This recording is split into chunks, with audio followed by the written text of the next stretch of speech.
에스겔 18장 1절로 32절까지 교독하도록 하겠습니다. 에스겔 18장 1절로 32절까지 교독합니다. 여호와의 말씀이 내게 임하여 이르시되 너희가 이스라엘 땅에 관한 속담에 이르기를 아버지가 신포도를 먹었으므로 그의 아들의 이가 시다고 함은 어찌 되느냐. 주 여호와의 말씀이니라. 내가 나의 삶을 두고 맹세하노니 너희가 이스라엘 가운데에서 다시는 이 속담을 쓰지 못하게 되리라. 모든 영혼이 다 내게 속한지라. 아버지의 영혼이 내게 속함같이 그의 아들의 영혼도 내게 속하였나니 범죄하는 그 영혼은 죽으리라.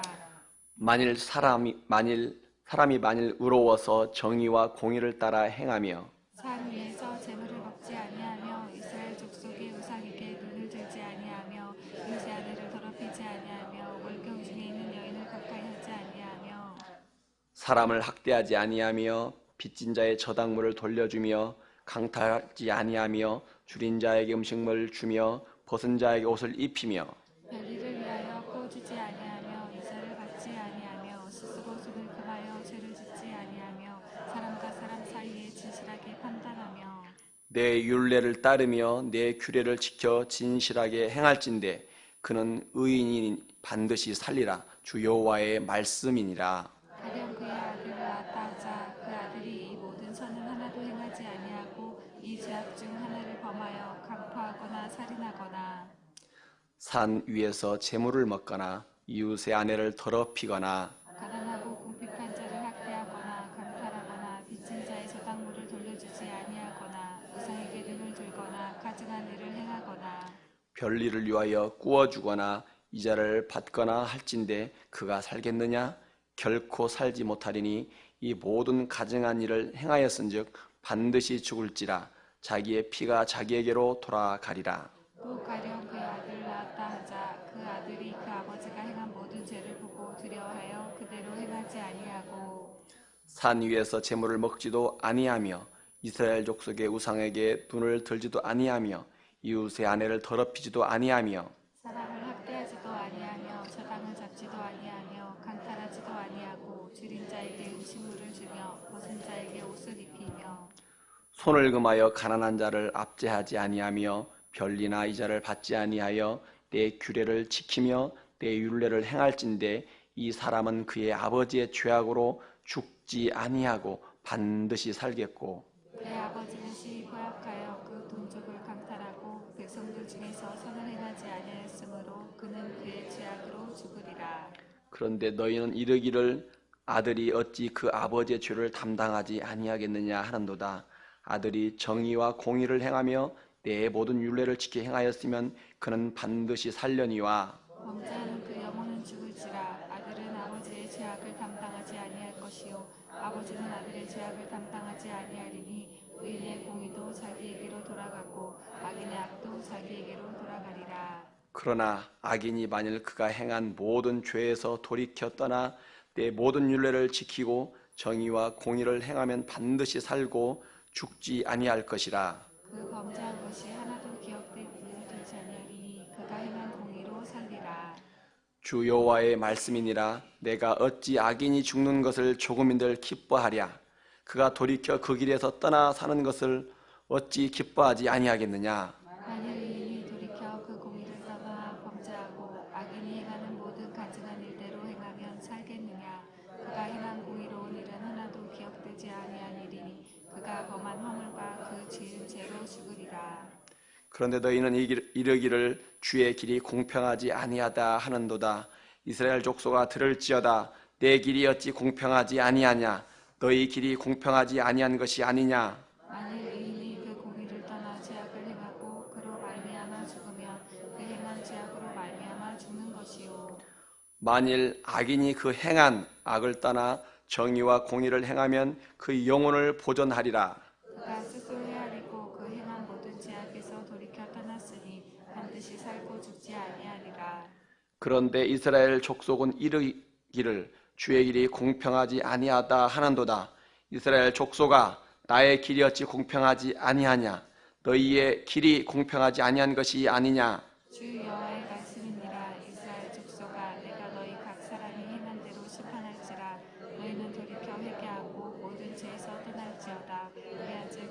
너희에게 죄악의 걸림돌이 되지 아니하리라.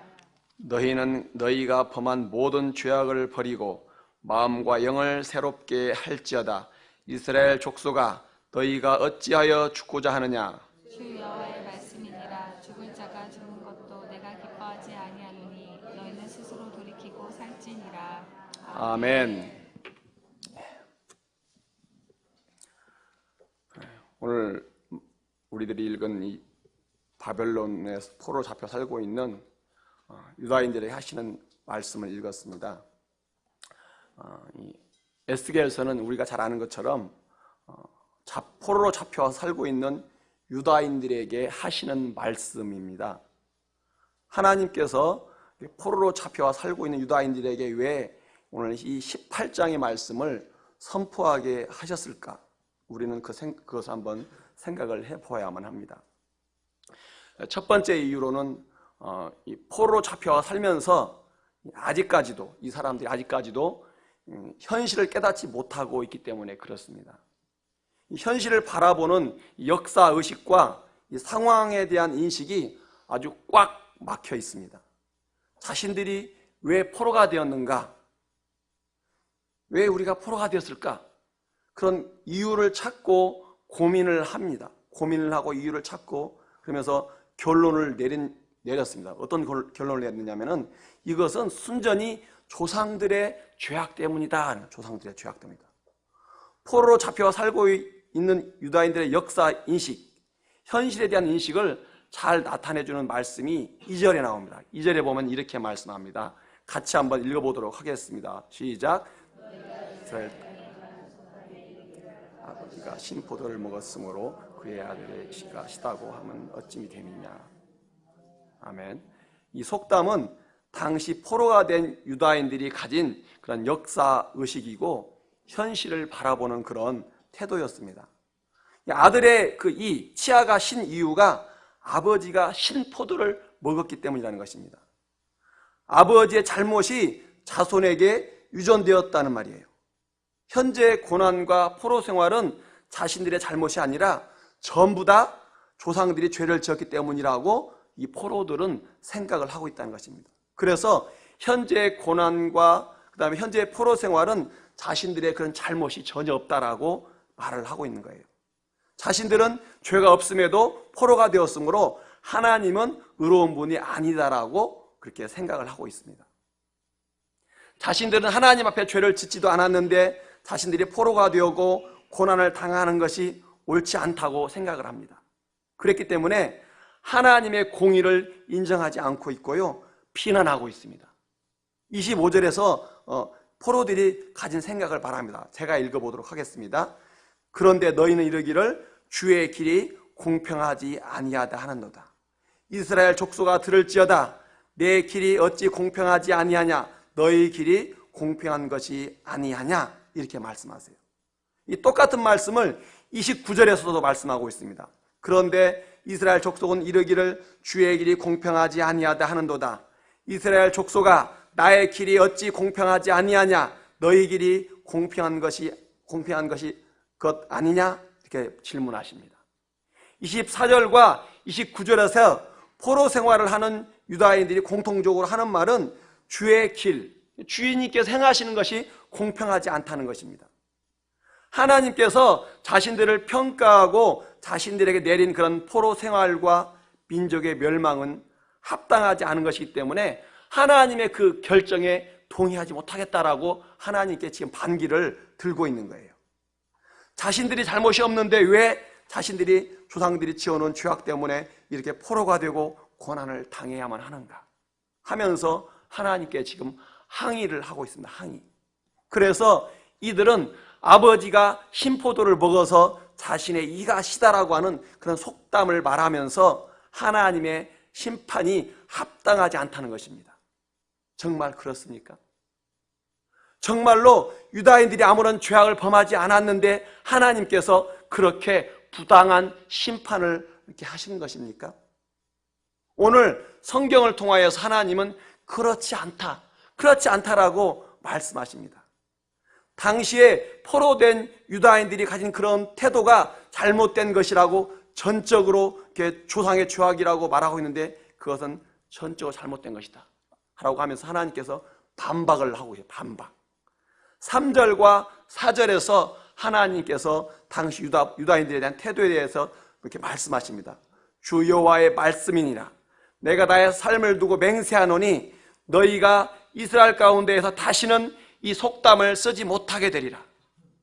모든 영혼이 다 내게 속한지라. 아버지의 영혼이 내게 속함같이 그의 아들의 영혼도 내게 속하였나니 범죄하는 그 영혼은 죽으리라. 이렇게 말씀하고 계십니다. 3절에서 하나님은 말씀하시기를 유다인들이 다시는 이런 속담을 사용할 수 없을 것이라는 것입니다. 이들이 가진 현실에 대한 태도가 철저하게 잘못되었고 하나님의 성품과는 관계가 없다라고 말씀하시는 거예요. 왜 이 속담이 잘못되었는가? 그 대답은 4절에서 하시는 거예요. 4절. 하나님은 모든 영혼의 주인인데 어느 영혼이든지 죄를 짓는 영혼, 죄를 범한 그 영혼이 심판을 받고 죽는다 그 말입니다. 하나님은 그렇게 선포하고 있는 거예요. 각 개인이 심판을 받고 죽임을 당하고 포로가 된 것은 전적으로 조상의 죄 때문이 아니라 자신이 지은 죄 때문이라고 하나님은 지금 여기서 말씀하시는 겁니다. 모든 사람이 심판을 받고 죽임을 당하는 것은 조상의 죄 때문이 아니라 자신들이 지은 죄 때문이라고 5절부터 24절까지 반복해서 말씀하십니다. 5절부터 9절까지는요, 죄를 짓지 않고 의를 행한 사람은 자신의 의로움 때문에 살 것이라고 말씀하세요. 그리고 10절부터 13절은요, 그 의인의 자식이 죄를 지으면은 그 자식은 자기의 죄 때문에 죽을 것이라고 말씀하십니다. 그리고 14절부터 20절까지는요, 그 죄인, 그 의인의 자식이 있고 그 의인의 자식이 악인입니다. 그 악인의 자식이 먼저 자녀를 낳았는데 그 자녀가 아버지의 죄를 따르지 않고 의를 행하면은 그 의로움 때문에 그 자녀는 구원을 받고 살림을 받는다. 이렇게 말씀하시는 거예요. 아버지는 자기의 죄악 때문에 죽더라도 자녀가 의를 행하면은 구원을 받고 살림을 받는다. 그 말입니다. 그러므로 누구든지 모든 사람은 자신이 행한 대로 심판을 받고 죽기도 하며 살기도 한다는 말씀이에요. 하나님께서 하시는 말씀이 우리가 죄를 지으면 너희 죄가 3, 4대까지 물러갈 것이다. 대물림 된다. 이렇게 말씀하셨지만 그럼에도 불구하고 그 자녀가 의를 행하면은 그 자녀는 그 아버지의 죄 때문에 처벌받지 않고 구원을 받고 삶을 받게 된다. 이렇게 말씀하신다. 그 말입니다. 그 말씀을 20절에서 말씀하십니다. 20절 보세요. 범죄하는 그 영혼은 죽을지라. 아들은 아버지의 죄악을 담당하지 아니할 것이요 아버지는 아들의 죄악을 담당하지 아니하리니 의인의 공의도 자기에게 돌아가고 악인의 악도 자기에게로 돌아가리라. 누구의 말씀이에요? 하나님의 말씀이에요. 내 조상이, 내 조상이 어떻게 살았든지 간에 내가 하나님 말씀대로 살아가면, 내가 예수 그리스도를 믿고 살아가면은 그 조상의 죄악 때문에 내가 저주를 받지 않고 산다, 구원받는다. 이 말씀입니다. 믿습니까? 그러므로 포로된 유다인들은 현재의 고난과 괴로움이 조상들의 죄 때문이라고 생각하지 말라 그 말입니다. 바로 자신들이 지은 죄 때문에 그 죄값을 받고 있다는 거예요. 오늘 성경에서 그들이 지은 죄가 나열되고 있습니다. 반복해서 3번 반복되고 있죠. 특별히 그 중에서 10절부터 13절에 보면 나오고 있습니다. 강포하고 살인하고 우상숭배하고 이웃의 아내와 간음하고 그다음에 월경 중에 여인과 동침하고 가난한 자를 학대하고 고리대금업을 하고 거짓 증인을 하는 이런 죄악들, 이런 죄악들을 조상들이 지은 것이 아니라 그 당시 유다 포로된 그 사람들이 짓고 있는 죄악들이다 그 말이에요. 이런 죄악들을 당시의 사람들이 지었습니다. 지었고 그 죄값으로 포로가 되었고 나라가 망했다는 거예요. 그러므로 결론적으로 하나님께서 말씀하십니다. 회개하고 구원을 받으라는 겁니다. 악인이라도 죄인이라도 회개하면은 하나님은 긍휼이 풍성하신 분이기에 용서하시고 구원하여 주시는 분이라고 하나님께서 호소하는 겁니다. 호소하는 거예요. 30절부터 32절에서 하나님은 자신들의 죄악을 깨닫지 못하는 유다인들에게 아주 간절하게 말씀하고 계십니다. 이런 내용입니다. 주 여호와의 말씀이니라. 이스라엘 족속아, 내가 너희 각 사람이 행한 대로 심판할지라. 너희는 돌이켜 회개하고 모든 죄에서 떠날지어다. 그리한즉 그것이 너희에게 죄악의 걸림돌이 되지 아니하리라.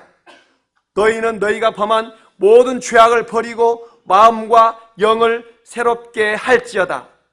이스라엘 족속아, 너희가 어찌 죽고자 하느냐. 주 여호와의 말씀이니라. 죽는 자가 죽는 것도 내가 기뻐하지 않으니 너희는 스스로 돌이키고 살지니라. 하나님께서 막 호소하시는 거예요. 호소하세요.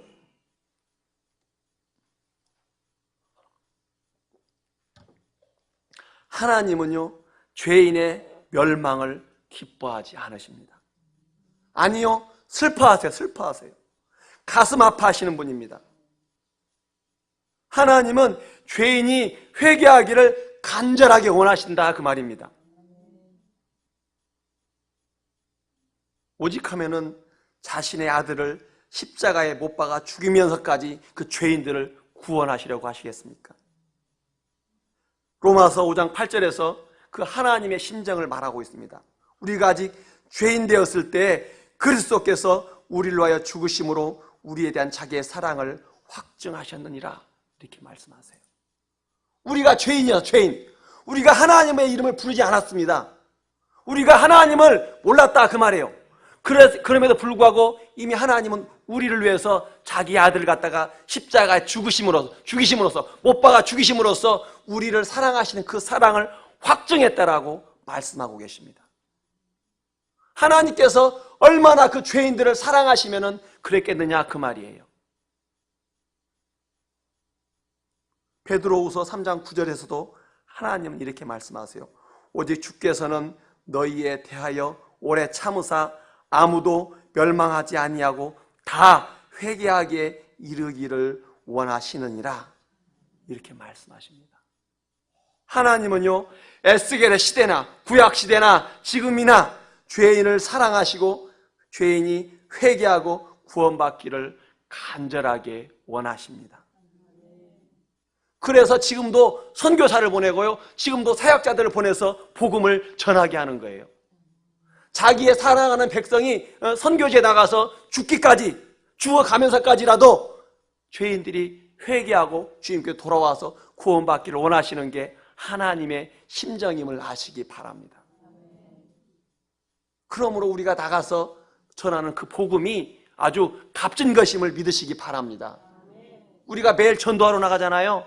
어떤 사람은 우리가 전하는 그 복음을 내일은 들을 수 없어요. 왜요? 오늘 살다가 죽을 것이기 때문에. 자기의 죄 가운데 살다가 그냥 죽어요. 복음을 듣지도 못하고 깨닫지도 못하고. 그렇기 때문에 우리가 나가서 전하는 복음이 값진 복음인 줄 믿기 바랍니다. 혹 어떤 사람은 믿기도 하고 혹 어떤 사람은 거절할 것입니다. 그러나 중요하지 않아요. 중요한 것은 하나님께서 자기의 그 사랑, 자기의 그 복음을 만인들에게, 만방의 백성들에게 선포하고 알리시기를 원하신다는 것입니다. 그러므로 나가서 복음 전하는 것을 아까워하지 않기를 바랍니다. 주를 위하여 헌신하는 것을 아까워하지 않기를 바랍니다. 우리가 왜 돈 법니까? 우리가 왜 열심히 일합니까? 이런 주님의 사역을 위하여서 일하는 줄 믿습니다. 오늘 또 이런 하나님의 심정을 가지고서 죄인이 돌아오고 회개하고 돌아오기를 바라는 그 하나님의 심정을 마음에 품고서 삶의 현장에서 나가서 믿음으로 승리하시길 바랍니다. 그리고 주위에 있는 죄인들이 주께로 돌아올 수 있도록 주께로 인도하시고 그들을 강권하여서 주님께로 데려오는 우리 오배영의 교회 성도님들이 다 되시기를 주님의 이름으로 축복합니다. 이 시간에 우리 기도하겠습니다. 우리 말씀을 가지고 기도하고요. 또 우리 담임 목사님, 수양회 가운데 담임 목사님과 그 일행 가운데 성령의 평강과 은혜가 충만하게 달라고 합심해서 기도하도록 하겠습니다. 주여, 삼창하고 기도하겠습니다. 주여, 주여, 주여. 하나님 아버지여, 감사합니다. 죄인이 회개하고 돌아오기를 바라는 그 주님의 마음을 우리 마음 가운데 새기길로 나옵나이다. 우리 심령 가운데 새기길로 나옵나이다. 오늘도 삶의 현장에서 그 마음으로, 그 심령으로 살아가게 하여 주옵소서. 또한 하나님 아버지여, 우리 담임 목사님 수양회 가운데 있사오니 주님께서 동행하여 주시옵시고 주님께서 함께하여 주시옵소서. 성령의 능력으로 붙잡아 주시옵기로 나옵나이다. 아버지, 주의 은혜와 평강과 희락이 담임 목사님 가운데 함께하기를 원하옵나이다. 담임 목사님 일행 가운데 성령의 은혜와 평강이, 의와 평강과 희락이 함께하도록 복을 내려 주옵시고 은혜를 내려 주옵소서. 하나님, 또 이 아침에 주님께 예물 드리는 주의 백성들이 있습니다. 건축헌금으로, 감사헌금으로, 1,000번째 헌금으로 아버지 앞에 예물을 올려드려오니 주여 받아주시옵기로 나오며 이 예물을 아버지 받으시고 축복하여 주옵소서. 그들의 삶 가운데, 그들의 영혼 가운데, 그들의 직장 가운데 아버지 하나님 가정에 복을 내리시고 복의 복을 더하여 주옵소서. 하나님 감사드립니다. 감사를 드리며 이 모든 말씀 예수님 이름으로 기도드리옵나이다.